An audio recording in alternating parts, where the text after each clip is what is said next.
দিল, বলেন সুবহানাল্লাহ। আল্লাহর কাছে ওই মা দোয়া করছে, আল্লাহ আমি আলেমা হতে পারলাম, আমাকে একটা সন্তান দান করো, সেই সন্তানকে আমি আলেম বানাবো, বলেন সুবহানাল্লাহ। আল্লাহর কাছে তখন দোয়া করছে, দোয়া করার কারণে আল্লাহ রাব্বুল আলামিন ওই মায়ের গর্ভে একটা ছেলে সন্তান দান করেছে, বলেন সুবহানাল্লাহ।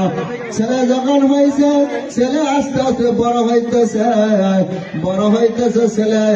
হঠাৎ করে ওই মহিলার কপালটা তো খারাপ হয়ে গেল, ওই মায়ের স্বামী দুনিয়া থেকে চলে গেল, ওই ছেলের বাবা চলে গেল।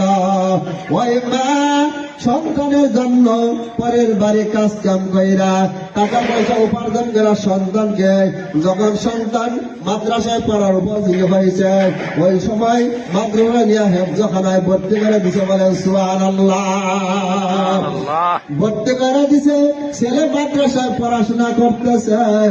পড়াশোনা করতে করতে হাফেজ হয়ে বাড়িতে যখন আসছে, বলতেছে মা আমি তো হাফেজ হয়েছি, বলেন সুবহানাল্লাহ।